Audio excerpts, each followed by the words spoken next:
Lumière Kambulu. Bonjour, bon dia a todos. Mokolo malamu na biso banso. Voilà, ndeko na bino aye. Sujet na biso ya lelo. Avant na pese la bino message amo, na ngana senga na bino nanu merci. Merci na ba o noso ba s'abonner. Na kosenga susu ba o no ba s'abonner te ba s'abonner ebele massivement et ko sala biso kitoko makasi. Voilà. Bo like, bo tchaba commentaire. Peto lingi bino bo sala pe ba petit vidéo na bino. Toyeka ko mega ko remind biso ba vidéo na biso s'il vous plaît soko possibilité pene ko zala e ko senga e ko sala biso malam. Minimum pena to mega ko bunda to fan sango na 5 minutes intervention na biso. Soki ko déborder maximum pas tout ça la peine à 10 minutes. Prenez ça la biso pe kitoko. Voilà. Comme à partir à janvier au Tozali 2022, ti topé ça en 3 mois.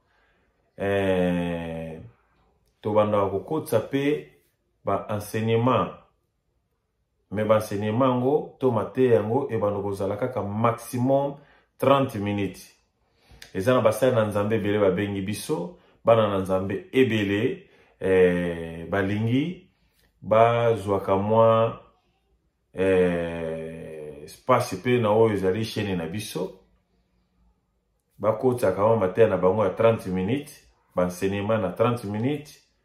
Comme soki ke kozala enseignement moko ya tango molayi meto ko kabolango volume 1 volume 2 ndenge ezalaka me banozala 30 pour facilité biso banso pona lelo bato bakoma ko feel boring soki sujet moko eza molayi ba rebelle balembaka.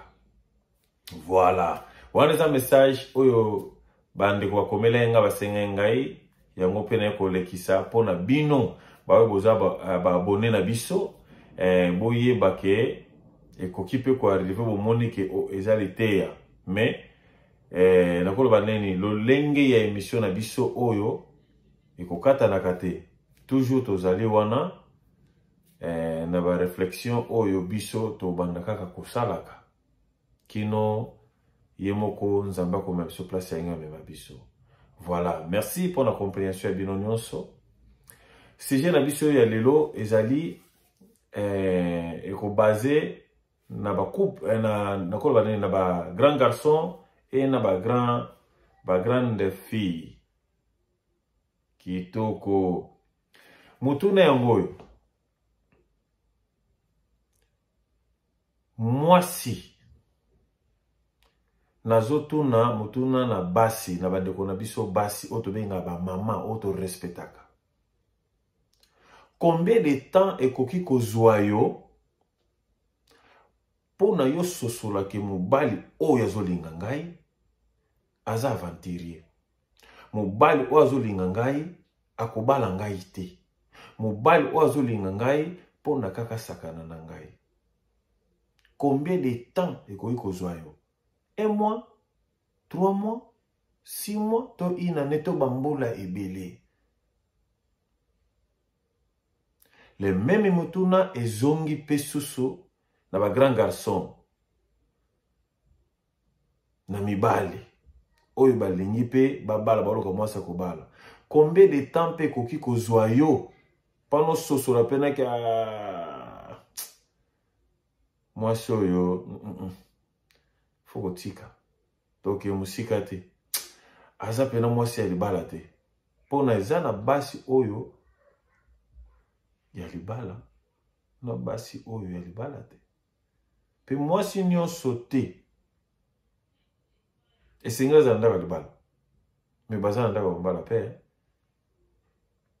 Voilà, mutuna yango oyo combien de temps ekosenga yo ndeko mobali ososola ke oyete pe ndeko mwasi combien de temps ekosenga yo sosola ke garçon oyo ye te. Voilà. Ndenge ezali comme habitude. Topesi bino 6 jours. Bosa ba petit vidéo na bino, ba intervention na bino. Et ko sala biso ba bien. Voilà, komi. Merci, Nathan Nabino.